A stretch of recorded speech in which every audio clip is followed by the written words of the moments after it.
अवनी एक काम करो, गाड़ी को रिवर्स गियर में लगाओ। हाँ, लेकिन मुझे डर लग रहा है, पता नहीं गाड़ी कहीं इधर उधर चली गई तो। कुछ नहीं होगा, जैसा मैं बोलता हूँ वैसा करती जाओ। ओके, एक काम करो, गाड़ी को रिवर्स गियर में लगाओ और धीरे धीरे क्लच दबाओ और धीरे धीरे एक्सीलेटर छोड़ो, बस। अवनी बेटा, हम सिखा देते हैं तुम्हें गाड़ी चलाना।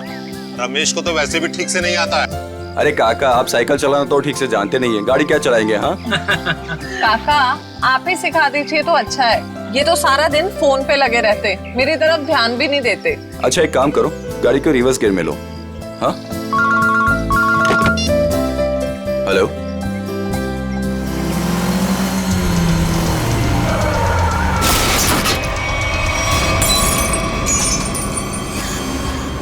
अवनी, ये तुमने क्या कर दिया? हाँ, बदबू कहां से आ रही है?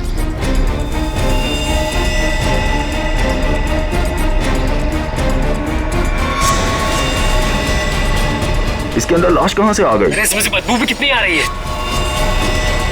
हे भगवान, इन्होंने तो लाश देख ली।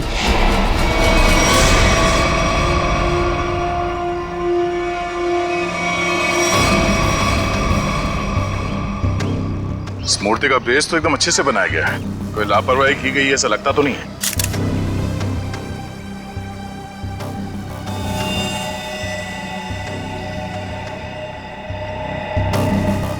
मगर इस मूर्ति में इसको रखा क्यों होगा? और वो भी ऐसे चहल पहल वाली कॉलोनी के बीच में रखी गई मूर्ति, वो भी ऐसे कॉलोनी के बीचों बीच जहाँ पे इतनी चहल पहल है।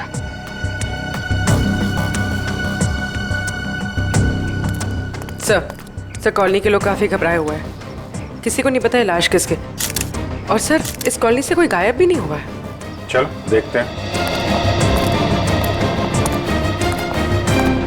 आप लोग प्लीज इन बच्चों को अंदर घर भेज दीजिएगा, ये सब देखना सुनना इनके लिए अच्छा नहीं। प्लीज बच्चों, घर जाके खेलो, जाओ। माँ, आजोबा की मूर्ति में क्या था और उससे इतनी बदबू क्यों आ रही थी? घर आके बताती हूँ। बच्चों, मम्मी की बात सुनना चाहिए। हाँ, जाओ घर के अंदर जाओ। आपके बच्चे ने कहा कि ये मूर्ति उनके दादाजी की? जी, मेरे पिताजी की मूर्ति थी, सुमित प्रकाश नाम था उनका। उनकी मूर्ति क्यों बनवाई थी? मेरे पति एक इंजीनियर और साइंटिस्ट थे। सूखे इलाकों के लिए उन्होंने एक नई सिंचाई पद्धति का आविष्कार किया था। इसी से खुश होकर गवर्नमेंट ने उन्हें ये जमीन दान में दी थी। और सुमित जी इतने महान थे कि उन्होंने वो जमीन कॉलोनी को दान कर दी थी, और हमने उसी जमीन पर ये बच्चों के लिए ये पार्क बनवा दिया।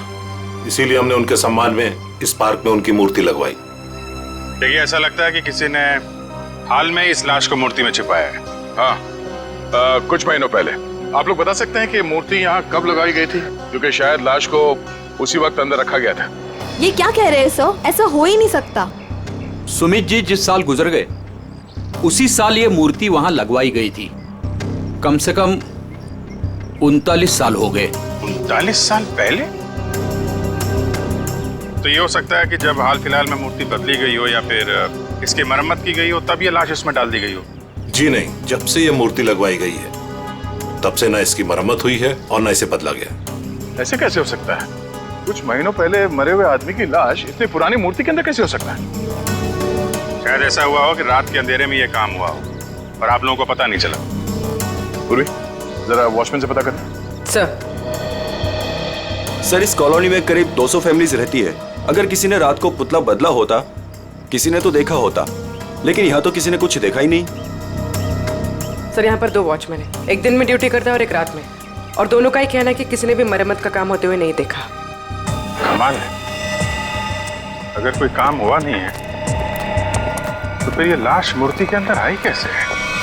सचिन, 39 साल पहले ब्रॉन्ज की मूर्ति खड़ी की गई हो, तब से लेकर आज तक ना किसी ने उसकी मरम्मत की, ना उस मूर्ति को बदल दिया। हाँ सर, 1976 की बात है सर। हाँ, और आज उस ब्रॉन्ज के पुतले के अंदर मिलती है एक लाश, और कॉलोनी के 40 लोग कहते हैं कि उन्होंने कुछ देखा तक नहीं। कैसे हो सकता है? मूर्ति के अंदर लाश। 2 ही तरीके आते हैं मेरे दिमाग में। एक, या तो पुरानी मूर्ति के अंदर लाश रखी या फिर नई मूर्ति बनाकर उसके अंदर लाश डालकर उस नई मूर्ति को पुरानी मूर्ति की जगह रखी गई और पुरानी मूर्ति गायब कर दी गई होगी। सर लेकिन ब्रॉन्ज की नई मूर्ति बनाने के लिए तो कई दौर से गुजरना पड़ा हो। पहले तो उसने प्लास्टर ऑफ पेरिस का ढांचा तैयार किया होगा, फिर उस ढांचे से उसने नया सांचा तैयार किया होगा और फिर कम से कम 1200 डिग्री सेल्सियस पे उसने उस ब्रॉन्ज को पिघला कर उसमें डाला होगा और फिर उसके टुकड़े किए होंगे। टुकड़ों को फिर वेल्डिंग करके जोड़ा गया होगा। फिर मूर्ति तैयार होगी तो उसे खड़ा कर दिया गया होगा। ये कुछ चुटकी भर में थोड़ी होता है, बहुत टाइम लगा होगा, बहुत टाइम लगा होगा।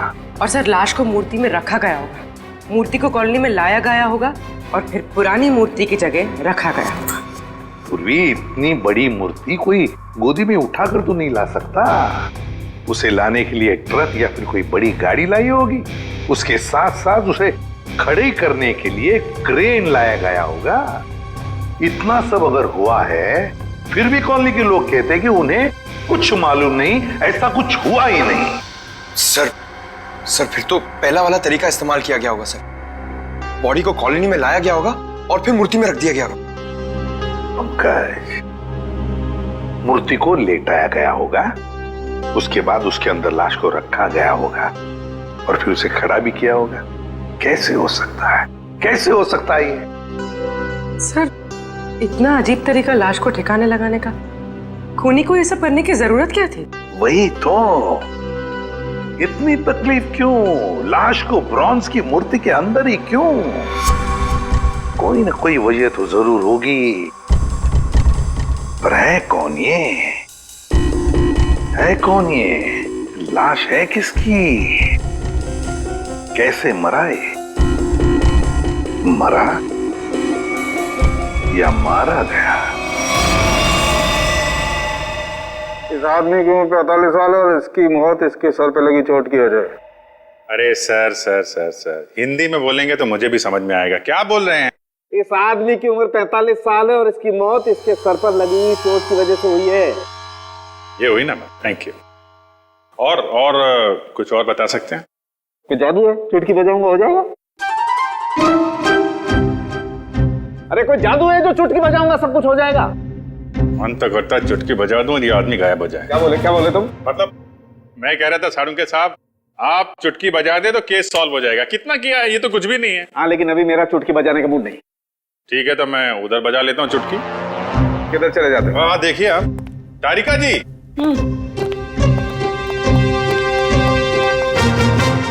कुछ मिला आईडी वाईडी आपको? ना आईडी ना वॉलेट, कुछ नहीं। और ये कपड़ों की हालत देखो। भाई साहब बज गई चुटकी। लेकिन मैं आपको एक चीज बता सकती हूँ। अरे वाह, अब बजी चुटकी। मुझे मालूम था तारिका जी, आप मुझे कभी निराश नहीं करेंगे। बताइए। मैं आपको ये बता सकती हूँ कि ये लाश कितने समय तक उस मूर्ति में थी। अच्छा, कितने समय से? ये लाश ब्रॉन्ज की मूर्ति में बंद थी, वातावरण के प्रभाव में आए बिना। कुछ टेस्ट के बाद ये पता चला है कि 2 महीने से ये लाश उस मूर्ति में बंद थी। ओह, मतलब इस आदमी का खून 2 महीने पहले हुआ है? लगता तो ऐसा ही है। लेकिन सर किसी ने इस लाश को देखा किसी ने उस मूर्ति में रखते हुए? कॉलोनी वाले बता रहे थे कि मूर्ति 39 साल पुरानी है। डॉक्टर साहब आप ये बता सकते हैं ये मूर्ति नई है या पुरानी है? ये मूर्ति 39 साल पुरानी नहीं है, नई है। ओह, मतलब इस मूर्ति को वहां पे ट्रक में लाया गया होगा। किसी ने ट्रक को देखा कैसे नहीं? मुझे नहीं पता। सालू के साहब, किसी ने उस क्रेन को कैसे नहीं देखा जिसके जरिए उस मूर्ति को अपनी जगह पे रखा गया? मुझे नहीं पता। सालू के साहब, उस मूर्ति में वेल्डिंग कब और कैसे की गई? मुझे नहीं पता, मुझे नहीं पता, मुझे नहीं पता। ठीक है सर, मुझे लगता है लाश की गंध की वजह से सालूम के साहब का दिमाग खराब हो गया है। क्या बोल रहा है? क्या बोल रहा है? क्या बोल रहा है? क्या बोल रहा है? देखो, मुझे परेशान मत करो, मुझे इस लाश का चेहरा भी बनाना है। Don't disturb me. सर आपसे कोई सवाल नहीं करेंगे, आप चेहरा बनाइए। चलो एक बात तो ये पता चल गई कि मूर्ति नहीं है और किसी ने उसमें लाश रखी है। और कैसे सर? कैसे और कब का पता बाद में लगाएंगे। पहले ये पता लगाना है कि ये नई मूर्ति बनाई किसने।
दुकान में तो कोई नहीं दिख रहा। वाह, एक खूबसूरत लड़की मेरे दुकान पे। सीआईडी से हूँ मैं। तो क्या हुआ? लगता है तुम्हारा दिमाग ठिकाने पे नहीं है मिस्टर कुमार। क्या? कुमार? मैं किसी कुमार सुमार को नहीं जानता और न मैं कुमार सुमार हूँ। तुम निशित कुमार नहीं हो जिसकी ये दुकान है? ओह, इस दुकान के पहले वाले मालिक निशित कुमार, उनकी बात कर रही है ना? पहले वाला मालिक? हाँ, निशित कुमार का 2 महीने पहले खून हो गया।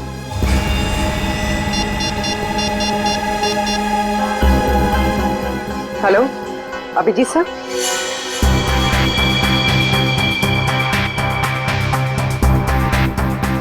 तारिका, बन गया ना चेहरा? तो इन्होंने ये दुकान निशित कुमार से खरीदी है और 2 महीने पहले उनका खून हो गया। 2 महीने पहले की वो लाश थी ना जो उस मूर्ति में से मिली? हाँ सर, लाश। हाँ लाश। आप ये बताइए कि निशित कुमार के बारे में और क्या जानते हैं आप? सर मुझे ज्यादा पता नहीं है। उनकी माली हालत भी ठीक नहीं थी और कई सालों से उनके पास कुछ काम भी नहीं था।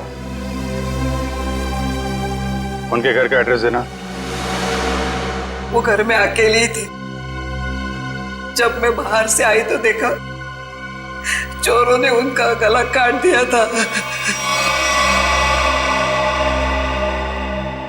शायद मैं यहाँ होती तो उनको बचा सकती थी सर। हम आपकी तकलीफ समझ सकते हैं अर्चना जी, पर क्या आप बता सकती हैं कि क्या क्या चोरी हुआ था? कुछ नहीं, चुराने के लिए आई ही क्या घर में? कुछ नहीं था और अब भी नहीं है। आपके पति जो मूर्तियां बनाते थे वो किन के लिए बनाते थे? मेरा मतलब है उनके क्लाइंट्स कौन कौन थे? मुझे पता नहीं, लेकिन उनकी सारी चीजें वो अलमारी में रखते थे। हम वो अलमारी देख सकते हैं? जी। अलमारी देख लो जरा।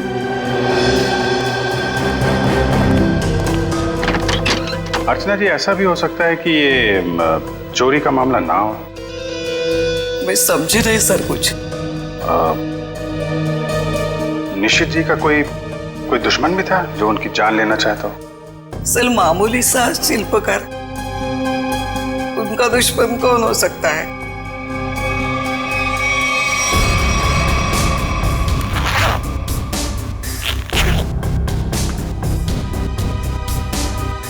सर,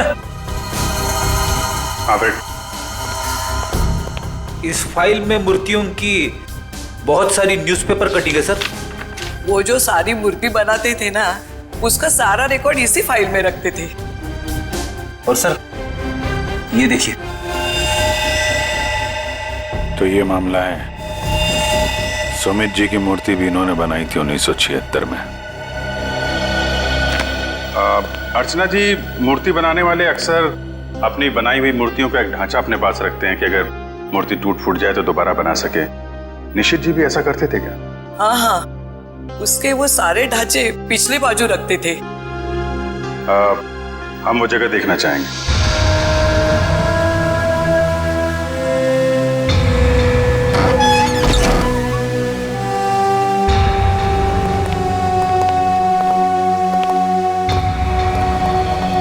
सर, आप सब देख रहे हैं ना, ये उनकी पूरी जिंदगी की कारीगरी है। उन्होंने जितनी भी मूर्तियां बनाई थी उन सबका एक एक ढांचा यहाँ है।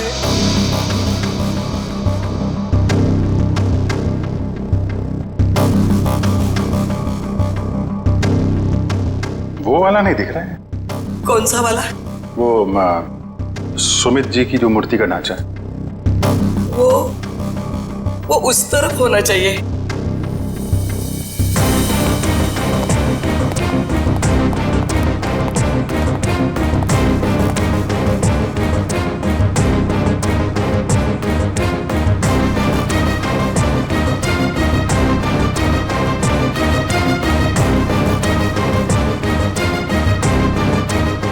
आप क्या देख रहे हैं?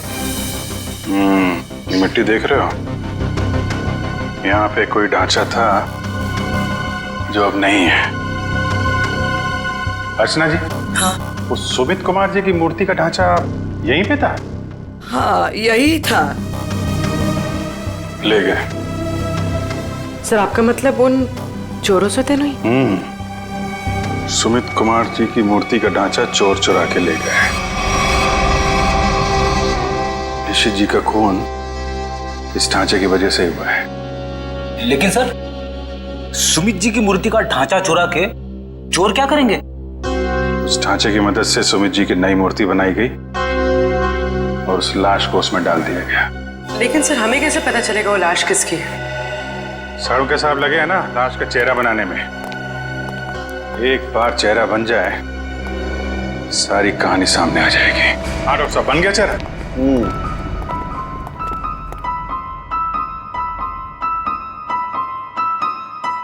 ये देखो बॉस, ये है वो मरा हुआ आदमी। क्या? ये कैसे हो सकता है? डॉक्टर साहब, ये क्या मजाक है? भाई साहब, मैं मजाक नहीं कर रहा हूँ, यही है उस आदमी का चेहरा, ऐसा ही दिखता है वो। मैं जानता था, मुझे बिल्कुल पता था ये कुछ ऐसा करेंगे जिससे सारा केस उलट जाए। क्या बात कर रहे हो यार तुम? मैं ऐसा क्यों करूंगा? क्या हो गया तुम्हें? अभिजीत, ये क्या कह रहे हो तुम? ये उसी आदमी का चेहरा है। सर, मजाक क्यों करेंगे? क्योंकि डॉक्टर साहब ने जो चेहरा बनाया है वो मूर्ति का चेहरा है। सुमित जी का चेहरा है जो 39 साल पहले मर चुके हैं। इस चेहरे में सिर्फ मूंछ लगाना बाकी। क्या बात कर रहे हो? ये आप बताइए, आपने बनाया है चेहरा? तो मैंने तो वही बनाया है जो मुझे खोपड़ी ने बताया। मैंने तो मूर्ति देखी भी नहीं है यार। तो आप देख लीजिए, ये मूर्ति है। ये तो वाकई वही चेहरा है जो मैंने बताया। ऐसा कैसे हो सकता है? सर, ये आदमी 39 साल पहले मर चुका है। आज जिंदा होता तो 80 साल का होता। और आपने कहा था ना कि ये मरा हुआ आदमी 45 साल का है। कैसे पॉसिबल है? आई एम सॉरी बॉस, मुझे छुट्टी चाहिए। वो आप देखो सर। पहले हम ये पता लगाने की कोशिश कर रहे थे कि लाश को मूर्ति में रखा कैसे गया। अब हमें यह पता लगाना है कि सुमित जी की लाश सुमित जी की मूर्ति में आई कैसे और क्यों। सर, कुछ पता चला उस लाश के बारे में? देखिए, उसी के बारे में हम लोग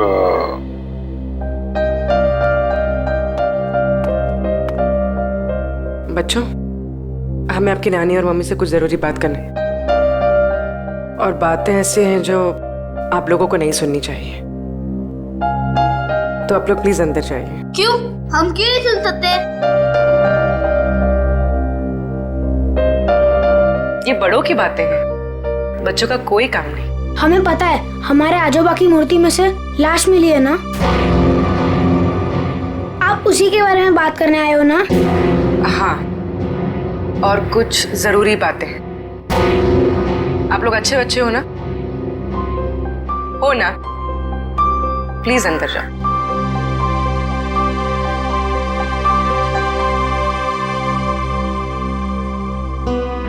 सर बताइए ना, क्या पता चला आप लोगों को? एक्चुअली इस केस की जांच को लेकर हम थोड़ी उलझन में हैं और हमें लगता है कि आप सुलझा सकती हैं इस उलझन को। कैसी उलझन? और मैं कैसे सुलझा सकती हूँ? दरअसल ये सब हमारे परिवार वाले जैसे ही हैं। जब से शादी करके आई हूँ इसी कॉलोनी में रह रही हूँ। ये लोग सब कुछ जानते हैं। आपको जो कुछ भी कहना है इनके सामने कह सकते हैं। ठीक है। आपके पति सुमित जी को गुजरे हुए करीब 39 साल हो गए, है ना? लेकिन सुमित जी की मूर्ति में से हमें जो लाश मिली है वो सुमित जी की है।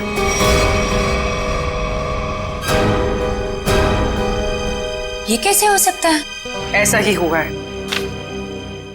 ये देखिए।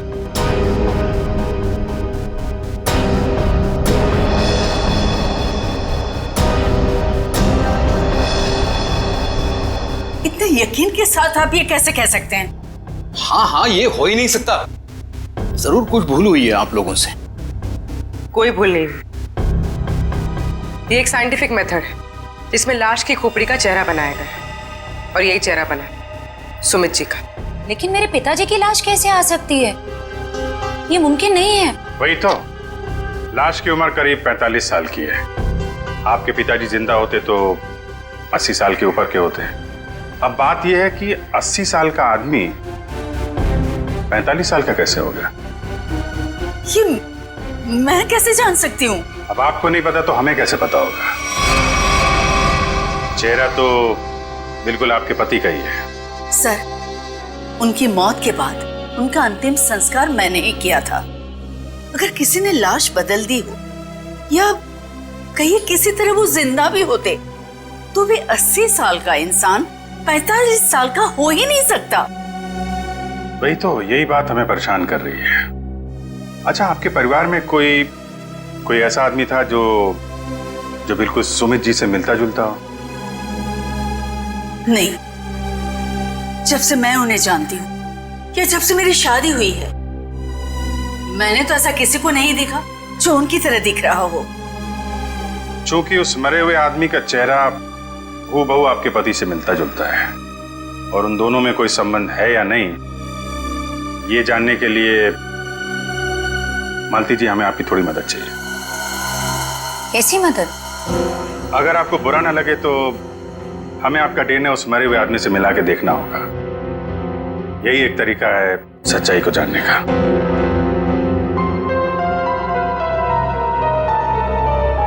ठीक है, मैं तैयार हूँ, क्योंकि हम भी इस सवाल का जवाब चाहते हैं।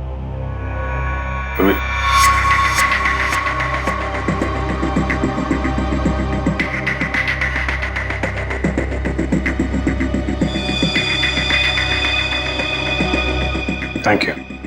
हम फिर मिलेंगे और तब जब आपके साथ मिलेंगे।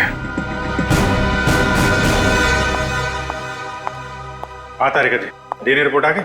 पार्शियल मैच है। क्या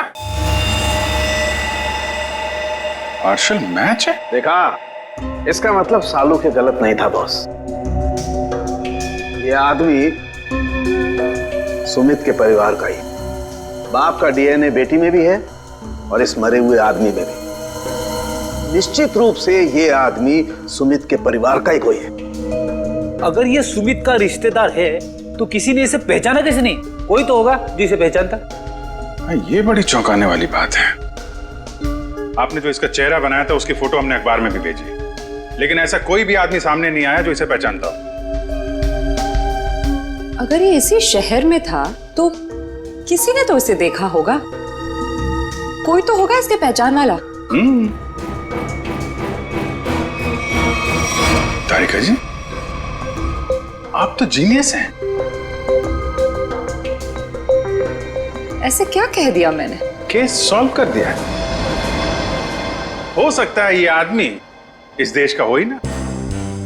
हो सकता है कि मरने से कुछ समय पहले इस देश में आया हो। इसीलिए किसी ने इसे पहचाना नहीं। हाँ, पिछले 2-3 महीने की इमिग्रेशन रिपोर्ट्स चेक करनी होंगी हमें। पंकज, आज के अखबार में मैंने अपना राशिफल देखा। जानते हो क्या लिखा था उसमें? क्या था सर? बहुत जल्द नौकरी में बदलाव होगा। इसका मतलब जानते हो? हाँ सर, ये तो बहुत दुख की बात है। आपका डिमोशन होने वाला है। आपकी पोस्ट तो मेरे से भी नीचे होने वाली है। क्या बोलता है? अरे इसका मतलब है मेरा बहुत जल्द प्रमोशन होने वाला है। हाँ, पिछले 1 हफ्ते से मुझे ऐसा ही लग रहा है। लेकिन मुझे ऐसा नहीं लग रहा है। क्यों? सर अभिजीत सर ने बिल्कुल सही पता लगाया सर। इमिग्रेशन रिकॉर्ड से उस मरे हुए आदमी का चेहरा मैच कर रहा है सर। गुड, मिला है सर।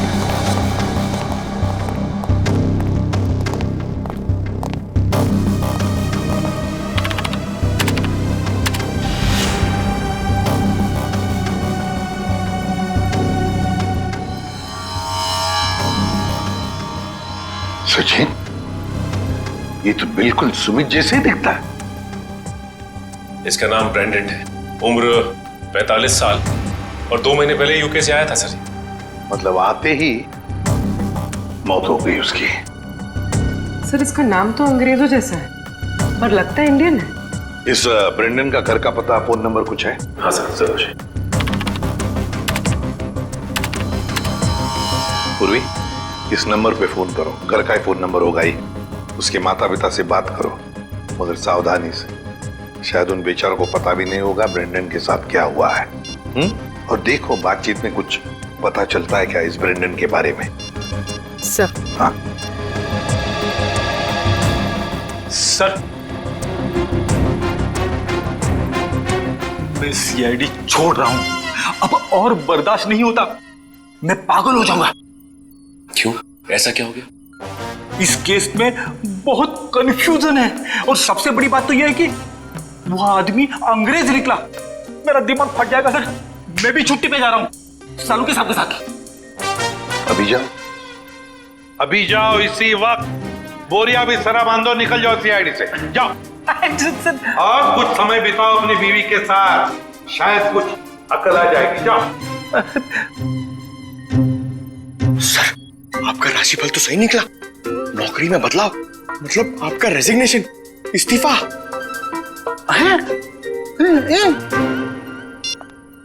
सर। हाँ पूर्वी, बात हो गई? हाँ सर, एक और चौंकाने वाली बात पता चली। क्या? सर ये ब्रेंडन सुमित का बेटा था। ब्रेंडन सुमित का बेटा है? वो कैसे?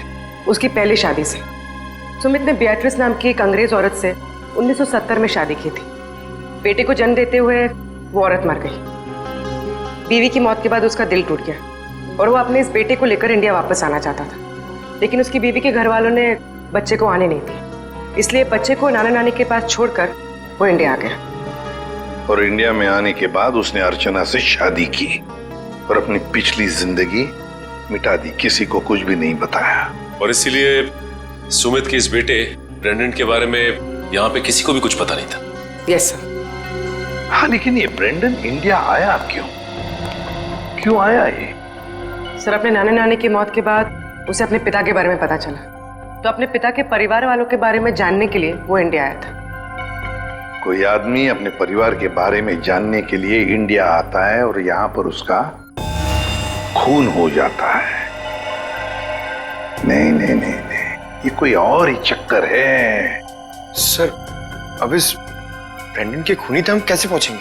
शुरू से शुरू करके। सॉरी सर, आपका मतलब क्या था? एयरपोर्ट से पंकज, एयरपोर्ट से। जैसे ब्रेंडन एयरपोर्ट पर उतरा, पता लगाएंगे वो कहां गया, कैसे गया, किससे मिला।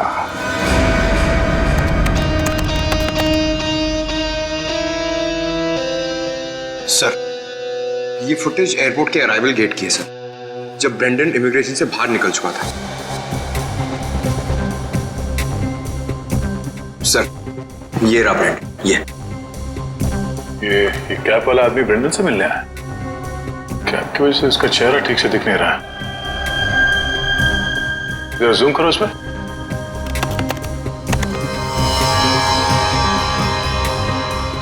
ऐसा लगता है कि जानबूझकर ये आदमी अपना चेहरा छुपा रहा है।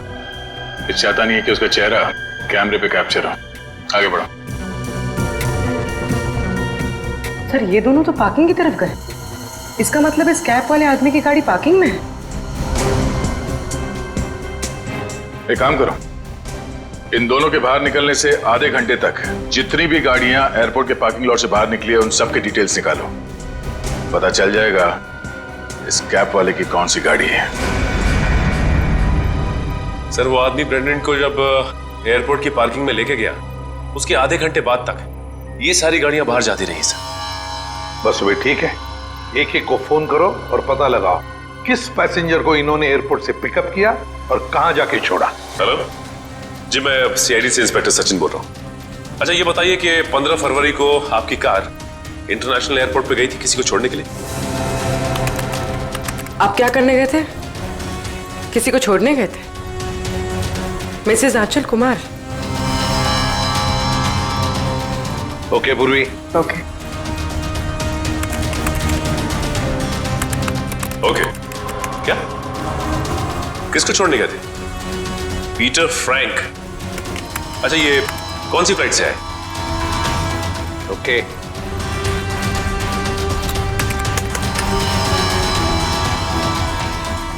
मिस्टर डिसिल्वा,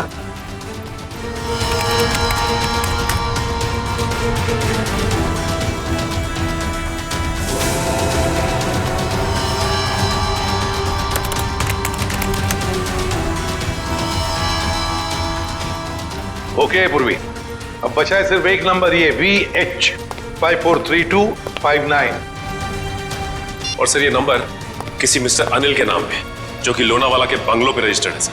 लेकिन ये आदमी फोन नहीं उठा रहा है सर। फोन नहीं उठा रहा है? लगता है ये अनिल ही पिकअप करने आया था ब्रेंडन को एयरपोर्ट पर। सर कहीं इस अनिल ने तो ब्रेंडन का खून नहीं किया? हो सकता है पूर्वी। एक बात तो पक्की है, इस अनिल का जरूर कोई ना कोई संबंध है ब्रेंडन के खून के साथ। सरकार के रजिस्ट्रेशन के हिसाब से अनिल जी का घर यही है। काफी पैसे वाला लगता है ये अनिल जी। इतना बड़ा बंगला, वो कार। लेकिन इस अनिल जी को ब्रेंडन से क्या काम पड़ गया? सर मुझे तो लगता है कि इस ब्रेंडन को इंडिया में कोई जानता ही नहीं होगा। ब्रेंडन को इंडिया में कोई जानता नहीं था तो ये अनिल एयरपोर्ट क्यों गया था उन्हें लेने? उसके बाद ये ब्रेंडन गायब कहाँ हो गया? कोई दरवाजा खोल क्यों नहीं रहा? जी कौन है आप लोग और क्या चाहिए? आपके मालिक अनिल जी से मिलना है। कहाँ है वो? वो नहीं है। आप क्यों पूछ रहे हैं साहब? देखिए बेमतलब परेशान मत करिए, नहीं तो अभी पुलिस को फोन कर देंगे। हम लोग सीआईडी से हैं। सीआईडी? सीआईडी कहाँ से?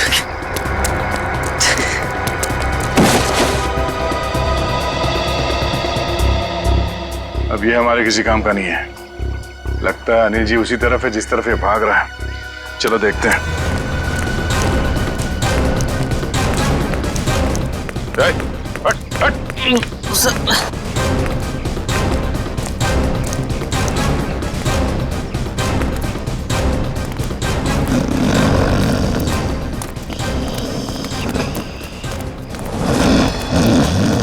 लगता है यही अनिल जी है।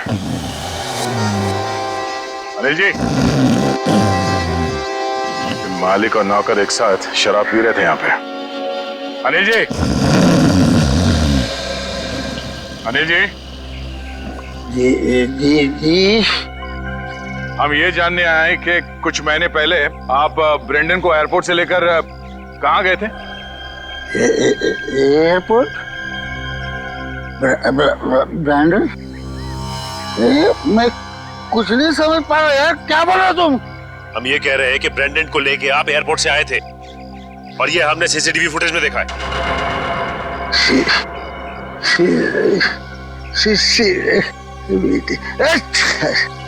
अनिल जी, आपकी कार कौन सी है?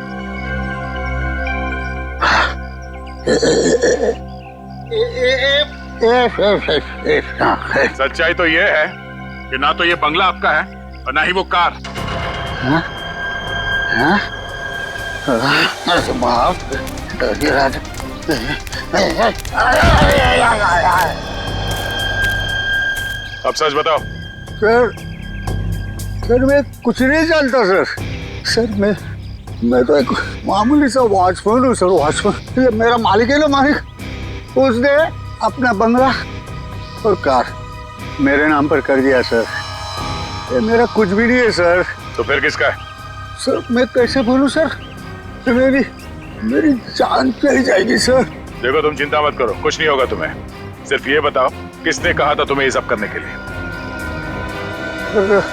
क्या बात है, आप लोगों ने हमें यहाँ क्यों बुलाया? कुछ पता चला क्या? हाँ, एक चौंकाने वाली कहानी। ये कहानी हम आप लोगों को भी सुनाते हैं। इस कहानी को हम वहां से शुरू करते हैं जब सुमित जी को सरकार ने जमीन दान दिया था। उस जमीन में सिर्फ एक छोटा सा गार्डन नहीं था, बल्कि वो जमीन भी था जिसपे आज मॉल बना हुआ है आपके कॉलोनी के पीछे। लेकिन इस बात का पता हमें क्यों नहीं चला? क्योंकि आप लोगों से पहले कुछ और लोगों को पता चल गया। उन्हें यह भी पता चल गया कि सुमित जी अपनी पूरी जमीन को बच्चों के पार्क के लिए दान करना चाहते हैं, और ये बात उन्हें अच्छा नहीं लगा। उन्होंने सुमित जी को रोकना चाहा। जब सुमित जी नहीं माने तो उनका खून कर दिया। क्या? जी हाँ, सुमित जी का एक्सीडेंट कोई एक्सीडेंट नहीं था। इसकी प्लानिंग की थी उन लोगों ने, और उन लोगों ने जमीन का एक छोटा सा हिस्सा आपके कॉलोनी को दिया और बाकी बिल्डर्स को बेच दिए। वो मॉल जहाँ पे खड़ा है वो जमीन। बिल्डर से मिले पैसे से ऐश कर रहे हैं वो लोग। उनके पास देश विदेश में बहुत सारे घर हैं, बंगलो हैं, ढेर सारी गाड़ियां हैं, और ये बात किसी को नहीं पता, उनके दोस्तों और परिवार वालों को भी नहीं। और सुमित जी का बेटा ब्रेंडन जब अपने परिवार वालों से मिलने इंडिया आया तो उसे भी मार दिया गया। क्यों, ये हमें मालूम नहीं। और फिर बेटे की लाश को पिता के मूर्ति में छुपा दिया। अब ये कैसे किया है ये हम जानना चाहते हैं। लेकिन वो कौन लोग हैं? यही हैं वो लोग। सच तो ये इसी कॉलोनी में रह रहे हैं, धोखे और खून से कमाए हुए पैसों पर ऐश कर रहे हैं, लेकिन हम उन्हें जानते हैं।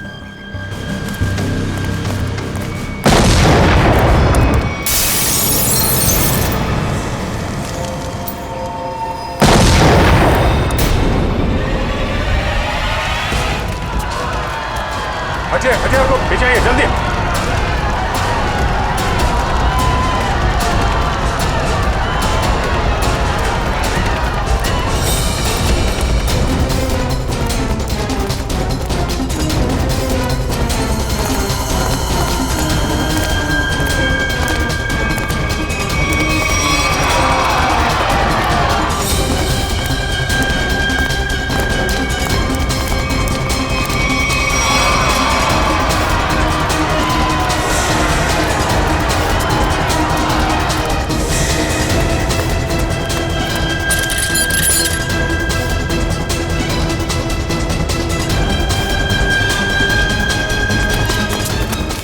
आनंद, आनंद संभालना यार। अरे अरे क्या हो रहा है ये?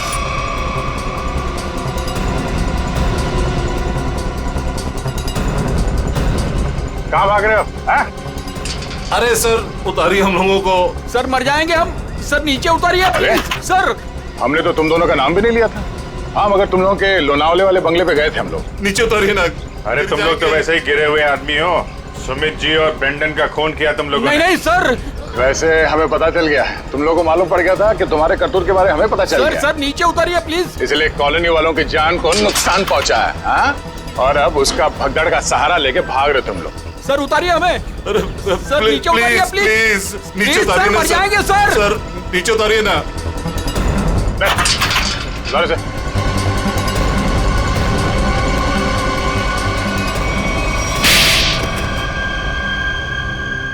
लेकिन वो तो आपके दोस्त थे, फिर आपने उनको क्यों मार दिया?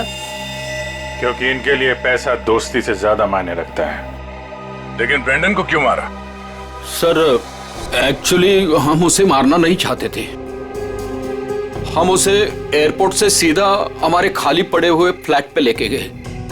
हमने सोचा था हम उसके बाप के मरने की झूठी कहानियां सुनाकर उसको यूके वापस भेज देंगे, और उसने हमारी वो बातें सुन ली थी जिसमें हमने सुमित को मारने का जिक्र किया था। इसके लिए उसको मारा सर। लेकिन उसकी लाश मूर्ति में क्यों छुपाई? हम नहीं चाहते थे कि उसकी लाश किसी भी हालत में सीआईडी को मिले। अगर हम उसे जलाते, दफनाते या किसी तालाब झील में उसकी लाश छोड़ देते तो एक न एक दिन तो लाश मिल ही जाती ना। फिर तो हम पकड़े जाते। इसलिए हमने उसकी लाश सुमित की मूर्ति के अंदर डाल दी थी ताकि कोई ढूंढ ना सके। इसीलिए तुम लोगों ने निशित को मार दिया और उसके गोडाउन से सुमित जी के पुतले का ढांचा को चुरा लिया और नई मूर्ति बनाई। हाँ? लेकिन तुम लोगों ने मूर्ति जब बदली तो कॉलोनी वालों को कैसे नहीं पता चला? वो सर, हमने एक दिन पूरे कॉलोनी वालों को रात के खाने की दावत दी थी और हमने उनके खाने में नींद की गोलियां डाल दी थी। अच्छा, जब सारी कॉलोनी सो गई तो पुरानी मूर्ति की जगह नई मूर्ति रख दी। अगर अवनी अपने कार से उस मूर्ति को ठोकर नहीं मारती तो इनके काले कारनामों से पर्दा नहीं हटता। लेकिन सच्चाई में एक ताकत होती है जो कभी छुपती नहीं, और जुर्म में भी वही कमजोरी होती है, वो भी कभी छुपती नहीं। इन्हें हमारे हवाले कर दीजिए, इन्हें सजा अब हम देंगे। हाँ सर, इन्होंने हमें धोखा दिया है, ये हमारे गुनहगार है। नहीं सर, हमें अरेस्ट कर दो, ये लोग मार डालेंगे। हमें अरेस्ट कर लीजिए सर। तुम्हें सजा देने का हक अगर हमारे हाथ में होता तो हम तुम्हें इनके हवाले कर देते। हमारे हाथ बंधे हुए हैं, वरना निखिल, पंकज ले जाओ इन्हें।